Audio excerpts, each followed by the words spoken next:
Good afternoon, students, teachers and families of the ninth grade. Boa tarde, alunos, pais, professores do nono ano.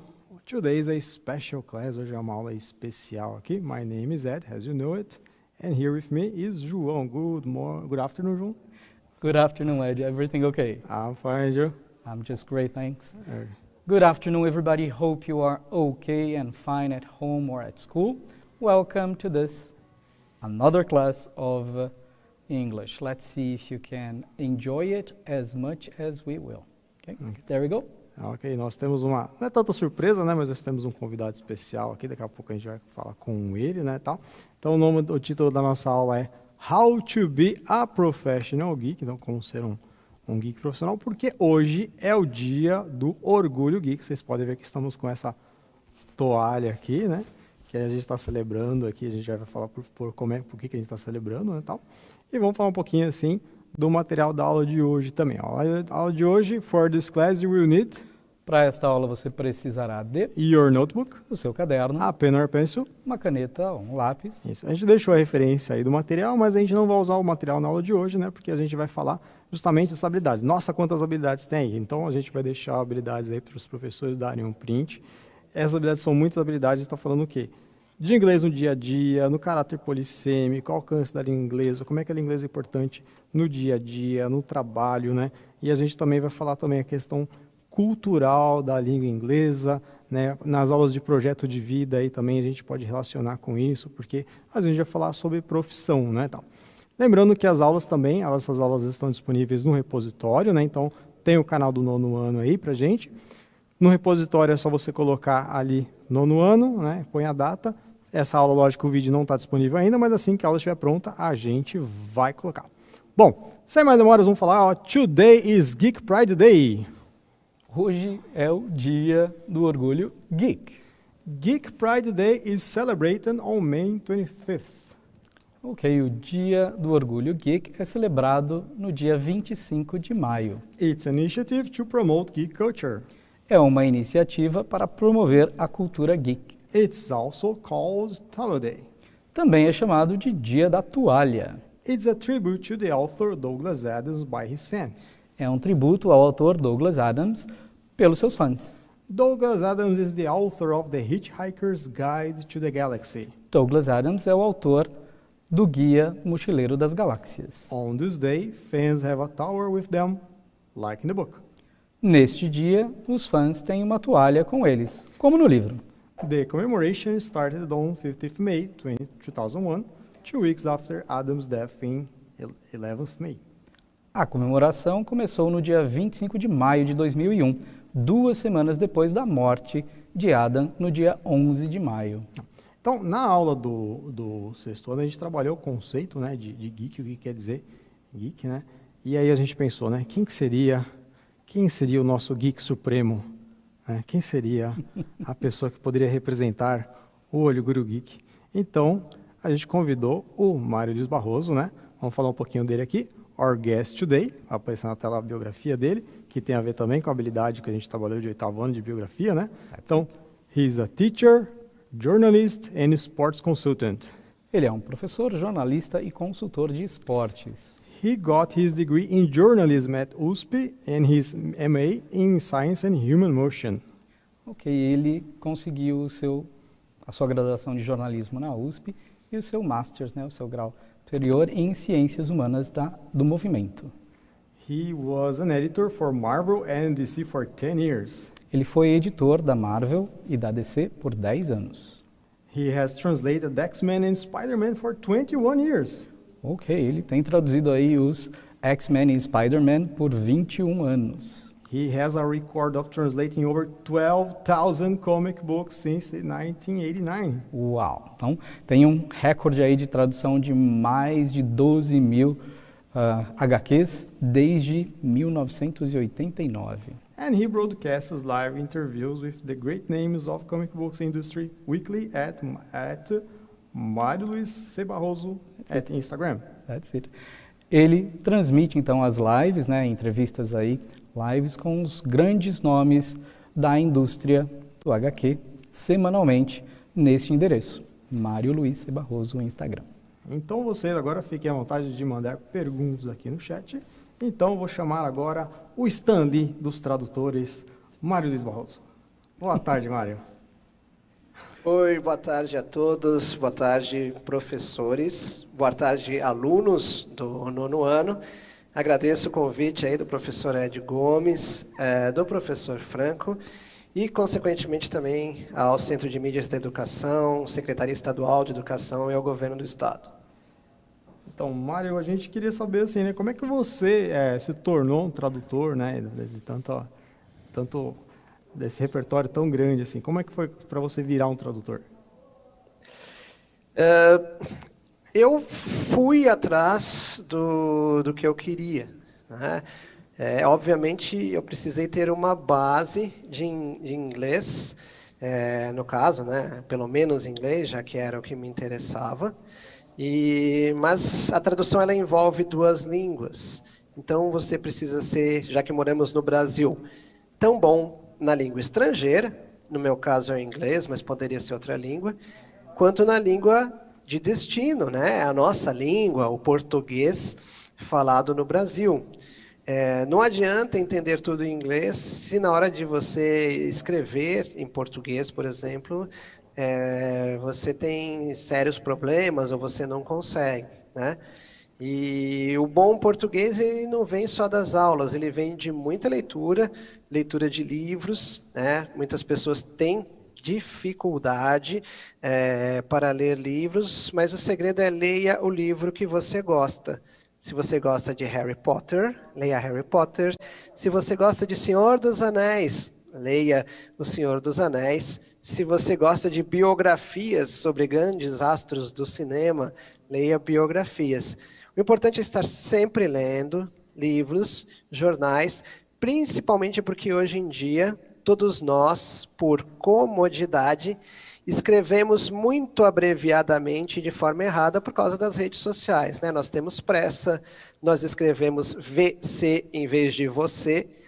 Então, esse tipo de coisa nos faz desaprender como se fala ou escreve o português. E o segredo é ler, ler e ler. E eu acabei me tornando tradutor quando eu fui buscar um estágio em um estúdio de tradução que existia e ainda existe na capital de São Paulo. Tá, e assim, como é que você aprendeu inglês? Foi só na leitura? Você chegou a fazer curso? Quanto tempo você levou para ter esse domínio da língua que você tem? Eu considero que não importa o que nós estudamos, nós estamos sempre aprendendo. Então, eu acredito que eu não parei de aprender inglês. Eu acho que eu estou muito longe, que eu nunca vou chegar ao fim do meu aprendizado, pois nós sempre temos muita coisa para aprender e nós temos pontos fracos, né? Dentro de cada língua, seja o próprio português, nós temos pontos fracos, seja a conjugação verbal, seja a concordância. Mas eu comecei a estudar inglês primeiro na escola, depois minha mãe conseguiu uma bolsa numa escola específica de inglês, uma escola particular de inglês, mas incrivelmente o meu inglês ele só deslanchou, só aumentou com uma das minhas paixões, que são as histórias em quadrinhos. E aí eu comecei a pegar gibis, revistas em quadrinhos emprestadas em inglês. Eu não tinha dinheiro para comprar revistas em quadrinhos estrangeiras, não era tão fácil. Na minha infância não existia internet, então eu só teria como ler as revistas impressas. Hoje em dia é fácil, tem muitas revistas em quadrinhos nas mais variadas línguas na internet, utilizando o Google, dá para encontrar com facilidade. E justamente o inglês, os quadrinhos em inglês, é que fizeram com que o meu vocabulário aumentasse, com que eu compreendesse a situação, porque tem uma imagem estática ali, não uma imagem em movimento, e eu entendesse melhor o inglês da sala de aula, né? Isso me ajudou bastante. Então, a partir daí, esse inglês ajudou a entender o que eu escutava nas músicas, esse inglês dos histórias em quadrinhos me ajudou a entender o que eu estava vendo e ouvindo nos filmes e seriados. Que legal, Mari. A gente já tem perguntas, né, João? Temos uma aqui. Dá pro Angélia, ela falou assim: Mário, alguém te motivou a ser tradutor? Eu já tinha um ídolo que depois se tornou um grande amigo, o João Paulo Martins, o JP Martins, porque eu lia nas revistas em quadrinhos da Editora Abril, no caso, né? Hoje em dia a Abril não publica mais histórias em quadrinhos, mas na época publicava e bastante. E eu sabia que o JP Martins era o grande tradutor das revistas que eu tanto gostava, que saíam pela Editora Abril. A maioria delas super-heróis, né? Marvel Comics, DC Comics, Capitão América, Super-Homem, Homem-Aranha, Batman. Apesar de eu ler também Disney e Maurício de Souza, obviamente Maurício de Souza não precisava de nenhum tradutor. Mas o fato é que eu achava que deveria ser muito legal passar do gibi, da história em quadrinho do inglês para o português, aqueles personagens que eu tanto amava. E isso não precisa ser só com histórias em quadrinhos, eu conheço pessoas que eram e são apaixonadas por videogames e se tornaram tradutoras de videogames, de tanto videogame dublagem quanto videogame legendagem. Conheço pessoas apaixonadas por cinema e hoje elas são tradutoras de filmes e seriados, tanto legendagem quanto dublagem. Então, eu acredito que o que me motivou, né, foi, no caso, esse ídolo da época, o JP Martins, e também a própria vontade de trabalhar com aquilo que eu mais gostava, ou uma das coisas que eu mais gostava, né? Conforme vocês devem ter notado, nós não precisamos ser e fazer apenas uma coisa na vida. Eu sou formado em jornalismo, mas eu também sou formado em educação física. Eu traduzo histórias em quadrinhos, agora livros infantis também, entre outras coisas, mas eu fui técnico de voleibol por 15 anos. Então, uma coisa não exclui outra, né? Nós não precisamos fechar os nossos horizontes, o ideal é abrir os horizontes. Você estava falando disso agora, eu lembrava dos quadrinhos do Hulk nos anos 80, né, que às vezes tinha algum personagem, aqueles personagens secundários, né, geralmente era um capanga, uma coisa, e aí vocês trocavam o nome, né, o JP, o Mário, né, eu falei, quem que são esses caras? Aí a gente olhei atrás lá, já sei quem são, né, vocês sempre entravam, vocês também são personagens dos quadrinhos, né, acaba virando personagem, né, tem essa liberdade o tradutor também, né. Na época tinha, essa era uma brincadeira que o JP e outro dos meus ídolos, o Elcio de Carvalho, né? O Elcio era editor, ele fazia adaptação das traduções do JP. Eles colocavam bastante. De uns tempos para cá veio diminuindo, né?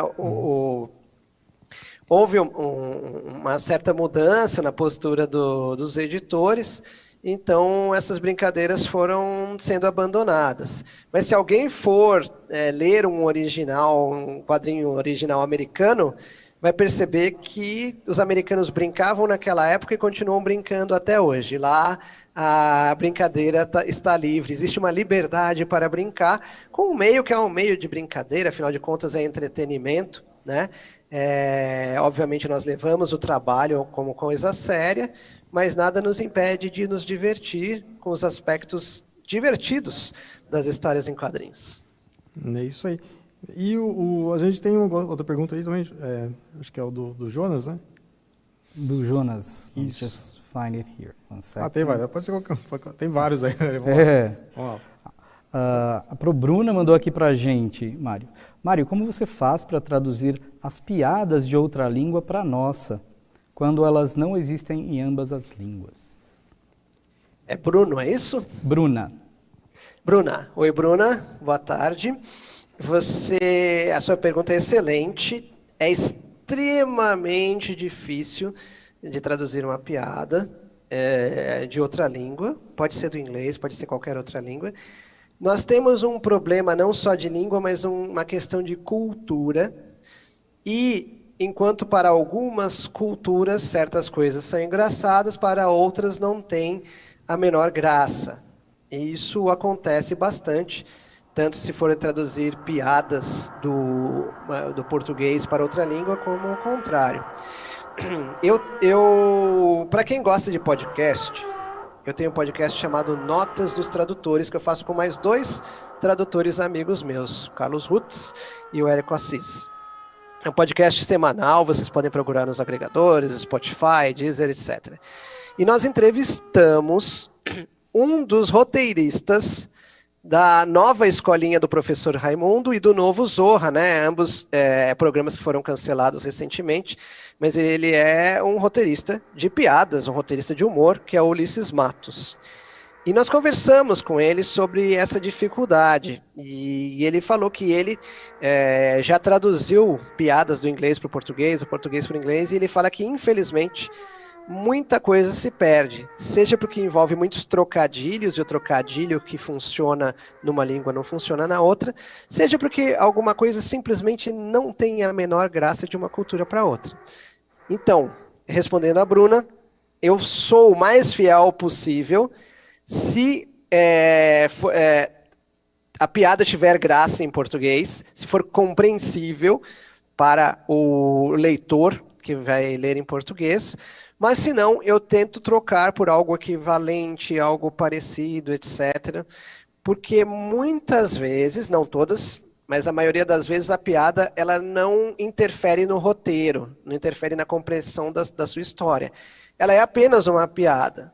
Então é como se o roteirista original, se o escritor original tivesse falado: faça o seu leitor rir neste momento. E eu tento fazer o leitor rir nesse momento. Obviamente, eu nem sempre vou conseguir.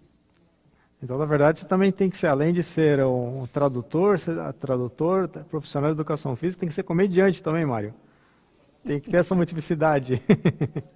Eu adoraria ser comediante, mas eu confesso que eu não tenho tanta inspiração assim. Eu tento, por dever de ofício, e até mesmo gostaria, né? Quem não gosta de dar uma boa risada, mas a gente faz o melhor possível, né? Às vezes existem músicas no original, e a música é importante para o roteiro.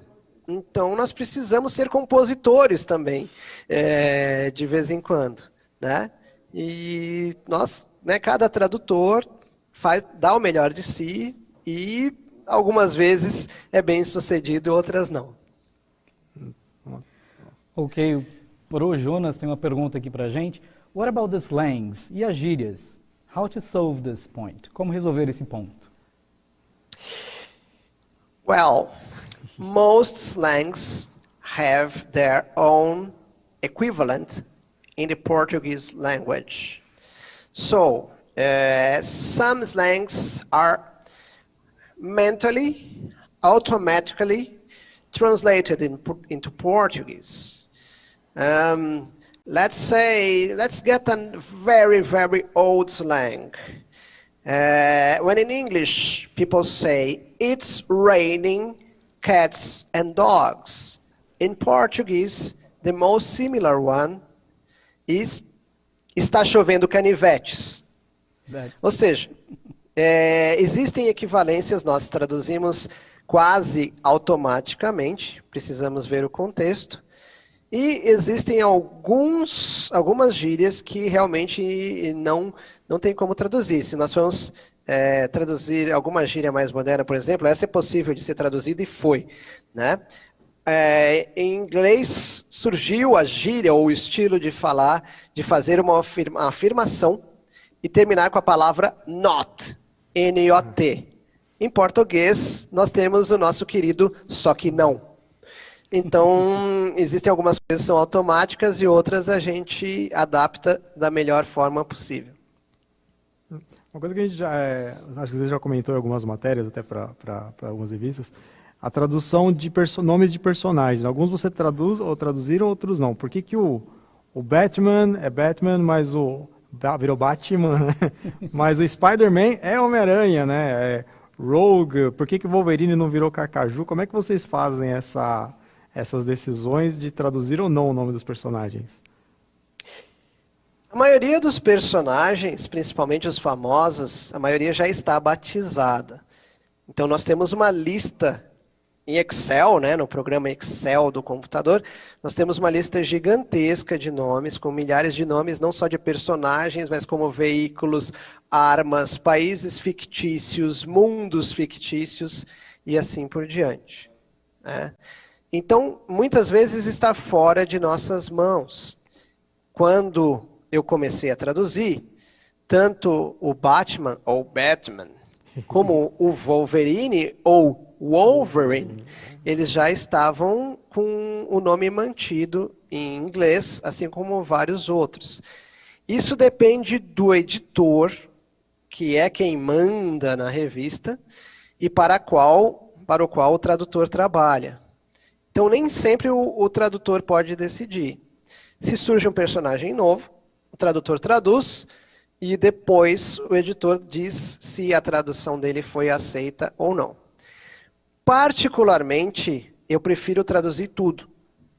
Infelizmente, a quantidade de pessoas que fala inglês no nosso país ela é muito reduzida, e eu prefiro que haja inclusão, ou seja, que o maior número de pessoas entenda. Se eu deixar o nome em inglês, cerca de 5% da nossa população alfabetizada vai entender o que significa o nome em inglês daquele personagem. E 95% da população está fora.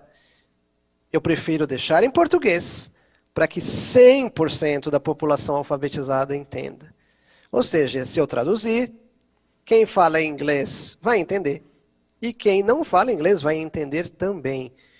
Para que deixar alguém de fora da brincadeira? Eu prefiro traduzir.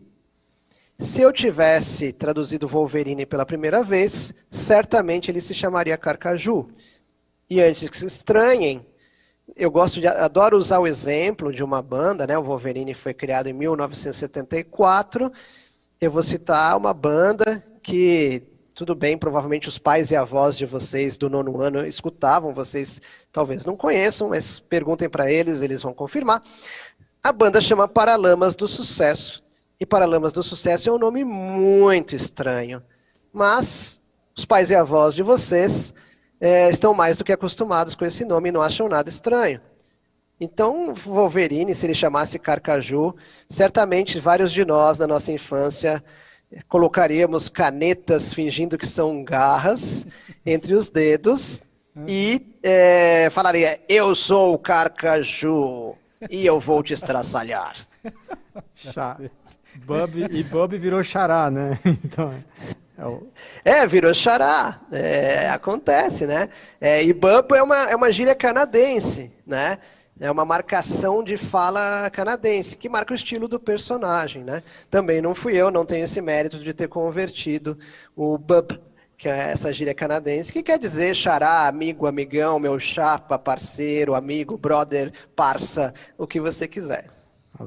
Além de tudo, é um thesaurus.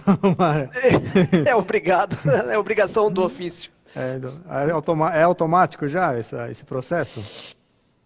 Não, graças a Deus existe a tecnologia, inclusive hoje em dia, tecnologia na palma da mão, para a gente procurar sinônimos, por exemplo, né? Algumas coisas, sim, são automáticas, mas muitas não, né? Compensa procurar. Não podemos ter preguiça de usar dicionários e não podemos ter preguiça de procurar sinônimos ou antônimos. E tem a pergunta do Douglas, né, João, que é qual a dica que ele dá para um jovem que tem interesse em trabalhar com tradução? Sim. Comece a traduzir desde já. Se você gosta de histórias em quadrinhos, pegue uma revista em quadrinhos. O pegar hoje em dia é muito entre aspas, porque você pode acessar uma história em quadrinhos em inglês na internet. Uhum. E, de preferência, uma que você já tenha a versão brasileira traduzida. Pegue esse material em inglês, ou francês, ou japonês, e traduza. E compare com a tradução do tradutor profissional. Essa é a melhor coisa para se fazer. Faça isso com videogames, com filmes, seriados, se esse for o seu interesse. Mário, a gente, olha, passou voando, a gente ficaria a tarde inteira aqui falando com você. Muitíssimo obrigado, demais, assim, a gente não conseguiu nem falar todas as perguntas que tem aqui, mas a gente está sempre com as portas abertas aqui, quando você quiser conversar com a gente, estamos aqui, assim, e pessoal, por favor, sigam o Mário lá nas lives. Qual a próxima live, Mário? Em 30 segundos? Opa, tá. Nesta quinta-feira, 7 horas da noite, vou conversar com a diretora da Quanta Academia de Artes, a academia que ensina você a produzir histórias em quadrinhos. Se quiserem mandar todas as perguntas para mim, eu prometo responder. E estou disponível no meu perfil do Instagram, é mais fácil de me achar. Muito obrigado, Mário. Obrigado a vocês, alunos. Thank you, João. Thank you, Ed. Thank you very much. Então, vai ali em nossa Mário. aula, vai aparecer o link. E é isso aí. Thank you. Bye, bye. Bye-bye, everybody. Bye, bye.